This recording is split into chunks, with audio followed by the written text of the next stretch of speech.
Good morning, ladies and gentlemen. It's your host, Gumball Head, with another episode of Road Rants. Welcome. This is the series where we talk about whatever we talk about while we're driving. Today is the 10th of March, 2026. Here we go with another episode. No music this morning. I learned the other day that when I do the music with the microphone and the things and the figure and the math and the science, it turns into Bill Cosby yelling into the microphone sounding thing. We're not doing that today. We're going raw dog. We're going to go straight up raw, no music, just you, me, heavy breathing, and the road sounds behind us. So, a couple days before we have our baby, just getting prepped up, ready to go for that. People have asked me, are you ready? No, nobody's ever ready to deliver a child into the world, you know. Even when they say they're ready, they're not ready. You never know what to expect. You know, it's a whirlwind of emotions, up and down, adrenaline. You walk in, you know, you turn over one of your most prized possessions or one of your most prized things. I can't say possessions, I can't say belongings. My wife doesn't belong to me. But, you know, one of my most favorite things in the world, and turning over to the care of a team of doctors, nurses, and people that I know are going to do 100% everything they can to make sure that a beautiful child enters the world and a beautiful mother gets to go home. So I'm excited. I'm looking forward to it. I know my wife is ready to not be pregnant anymore. And sadly, but thankfully, this is going to be our last entry into the parenthood world, by hook or by crook. Regardless of what happens, this will be the end of that journey. No more getting baby surprises. So this will make number 7 for us. For those that don't know us, we have a lot of kids. My oldest 2 are in their 20s. I have a teenage son, and we will actually have 4 under the age of 7, with the youngest being not even here yet. Should be a newborn in a couple of days. And yeah, lots of patience practiced. A lot of disappointment has happened, a lot of sadness, but above all, there's more joy, more happiness, more pleasantries than there are negatives in this world of having children. What does having a handful or a grip of children mean?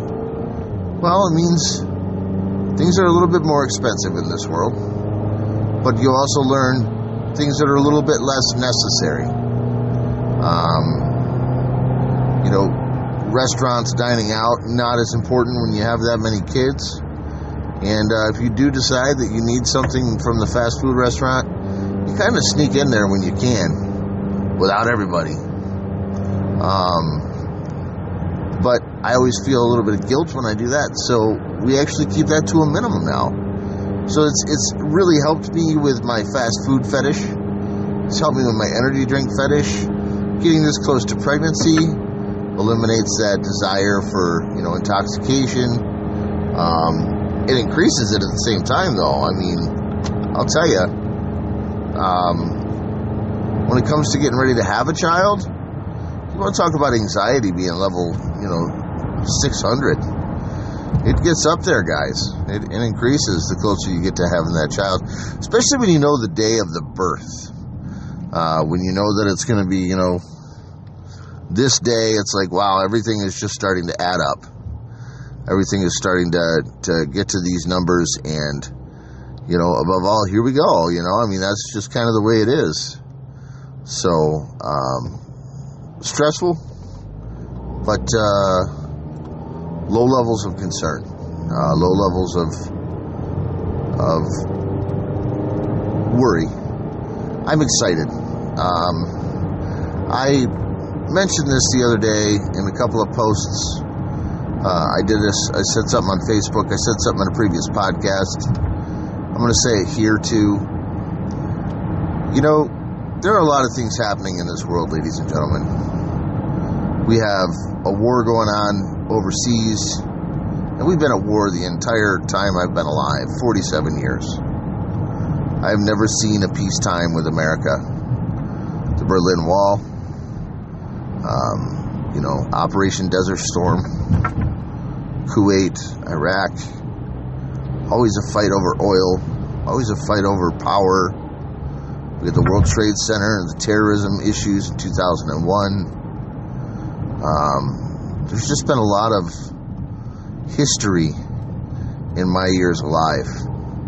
And I've seen a lot of this rise and fall, this ebb and flow of political involvement and negative internment. Now my wife has turned me on to the rabbit hole of Joe Biden was a robot with the Epstein files and the Bushes, and then you had Clinton and the Monica Lewinsky scandal. And I was born a few years after Watergate was exposed. We have the Epstein Island, the loss of Chester Bennington and Chris Cornell, and just so many different conspiracies that exist. And I think that conspiracies are easy to fall into. At the end of the day, what's important is what's inside the four walls of your home, though. It's not your job. It's not what's going on in politics. It's not what's going on social media. We are so hyper-influenced by technology that we have to be careful of, what we see. Even driving down the road, we've got billboards, that advertise things like, stop in here and get your sex toys. Stop in here, we're offering beef tallow french fries. Stop in here, we're offering $14.99 off your oil change. We're influenced by advertisers. And if you think about it, people that do social media, and I'm not damning anybody for this, but I don't think that we realize socially or psychologically how much influence we have on other people. And I say that because we're constantly on TikTok, we're constantly on Facebook, we're constantly on Instagram, we're constantly on, all of these social media sites, and we're advertising, whether we realize it or not. If you wear a hat that says Nike, or you wear a t-shirt that says Under Armour, and someone stumbles across it and is like, hey, I really like that shirt, hey, I really like that hat, where did you get it? You're advertising. We are walking billboards for the consumer nation.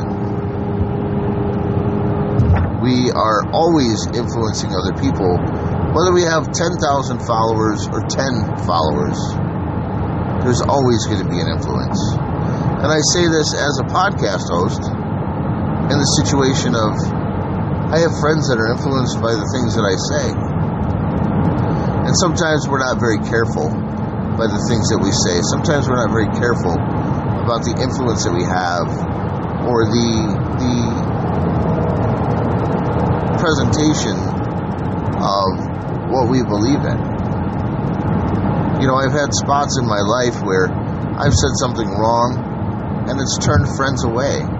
I've had friends that have done the same thing to me, where they've insulted someone that I care a lot about, or where they've decided that they were going to, flex their political opinion. Years ago, I had a friend of mine say something to me because of a post on Facebook. I had said something that they didn't align with when it came to politics. They were like, I thought better of you until now, until you expressed your opinion. We all have free will. And I think I've spoken of free will a lot recently. We all have the ability to express ourselves in unique ways, whether it be via social media or by presentations or by conversations or just by being who we are. I express myself in ways that a lot of people don't, with my gauged ears and my mohawk. And sometimes the banter that I produce is a result of experiences that I've had in the past. A lot of people don't agree with the things that I say, and that's okay. You don't have to. I'm not going to beg you. But I'm not going to be held back by those opinions or those feelings that I have as a result of what other people want. And you shouldn't be that way either. You shouldn't have to feel as if the oppression exists as a result of what society makes us feel.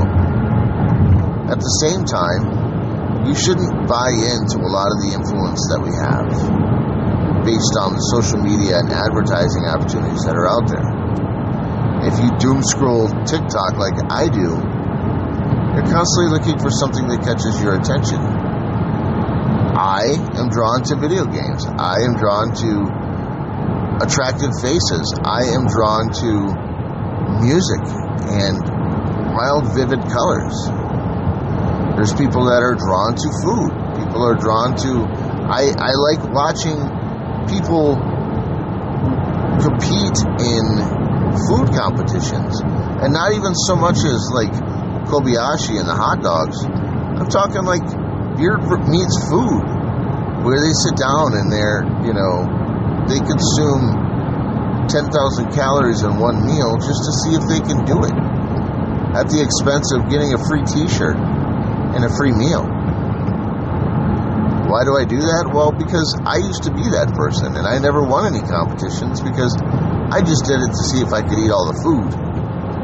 I like to eat. I enjoy food. I used to like to drink. I enjoy the taste of beer. I don't so much the spirits that I used to consume. I don't really enjoy the flavors of that anymore. But, every once in a while it's nice to have a cocktail.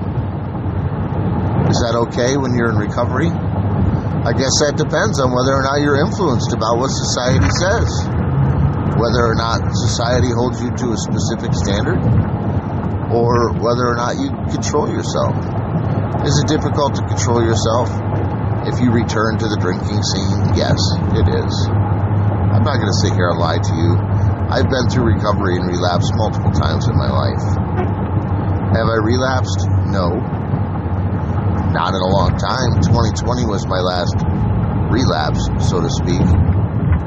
And albeit only 6 years ago, in those 6 years I have learned what it takes to be successful in recovery.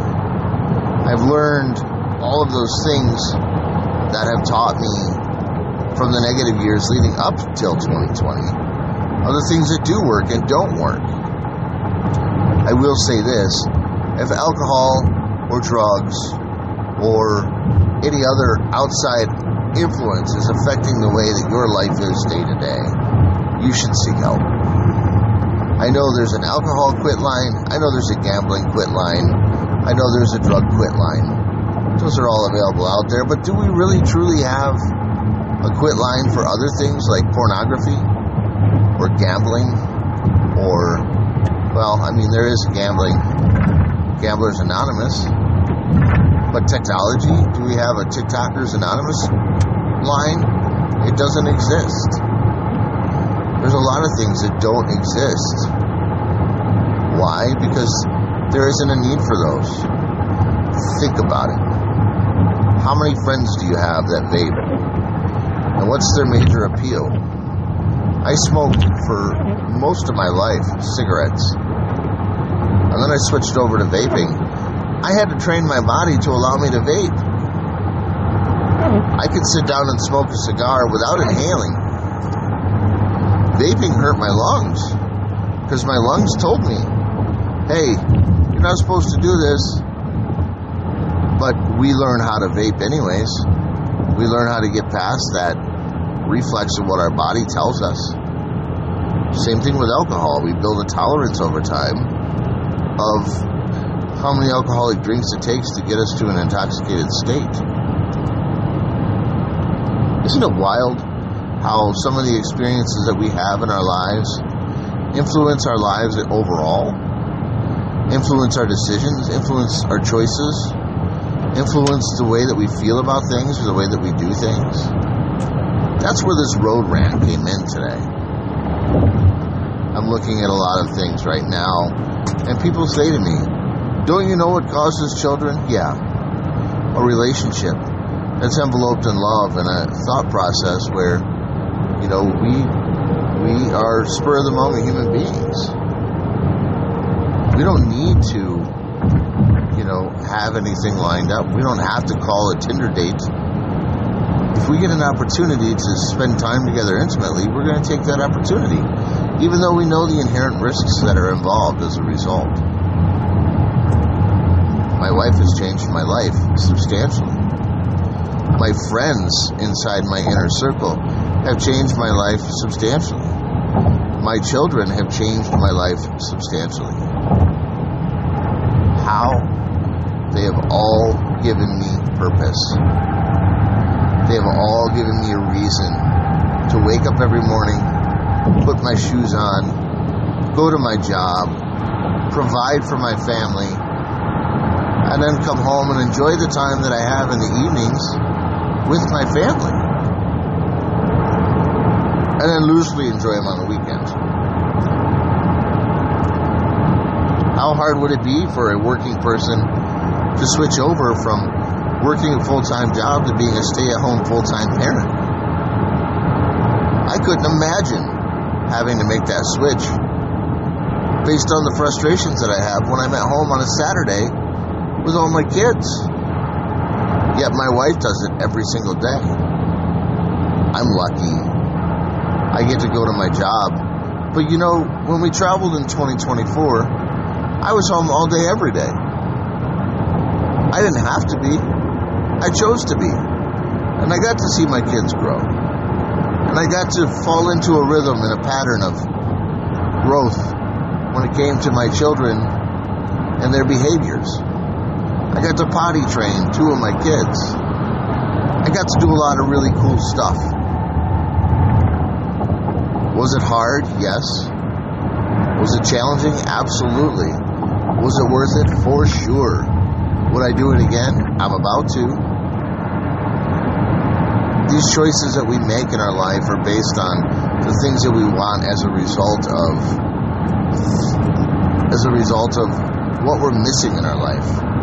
I didn't know I was missing having children in my life.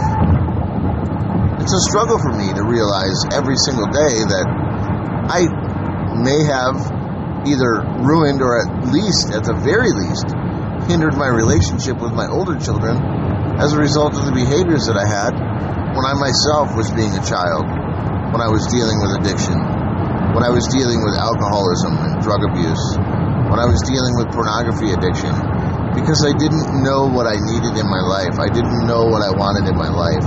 I was looking for those short-term answers to long-term needs. I was always constantly looking for that Band-Aid.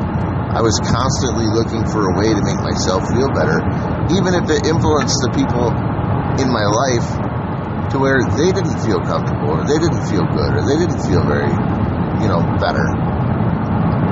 I didn't care because of the way I felt. I numbed a lot of the pain with drugs and alcohol. I numbed a lot of the pain with masturbation. I numbed a lot of pain with buying scratch-off tickets for the hopes that I just recovered some of the money that I spent buying those tickets. Or I watch a video of my favorite porn actor or actress performing, lewd acts on other people. Or, just weird oddities that people don't take into consideration when they're doing it. It took me until I met my current wife that the realization of cheating does encapsulate fantasies, and it does encapsulate watching those videos. I never thought about it until it was explained to me. We all have influence on one another, guys. When we influence people in the wrong direction, that's why the world is the way that it is. It's manipulation. And if you think about it, technology, surrounding advertising, the people that we encapsulate our lives with, those are the people that influence us the most. Those are the people that help us to make those determinations that aren't necessarily the best ones for us. Those are the people that help us decide and choose the way that life should be as a result of what they want or what they desire or what makes them feel good. If you go to Facebook, find a person that you know is struggling right now and look at their photos. A majority of their photos are either truthful and say, hey, I'm struggling. Hey, I'm having a hard time. Hey, I'm this. Hey, I'm that. Or they're all happy photos. They're all positive moments in life. It seems that my friends on Facebook and the people that I associate with on social media have a lot of that happy life stuff. I know video gamers that stream on a regular basis that only get 2 or 3 people that come in and watch. We do that with our YouTube channel. We get 2 or 3 people come in and watch, our streams and listen to us while we play video games. And I know that there's streamers out there that do the same thing. That only get a handful of people in there watching them while they do their gaming thing. But I also know people that are out there that have thousands of people in their stream. Why? They're not talking about the video game. They're talking about real life stuff. They're influencing. That's what our brains are designed to do. Use it for the right reasons, ladies and gentlemen. Those people that are doing it for the right reasons, they have a niche, they have an ability, they have a capability, and they have potential, just like you do. I love each and every one of you, and I'm thankful for you every single day. I'm very happy to be on this planet with you. I'm very happy to share your successes with you. Until our paths cross, stay strong, stay focused, stay sober. Much love. We'll see you guys soon.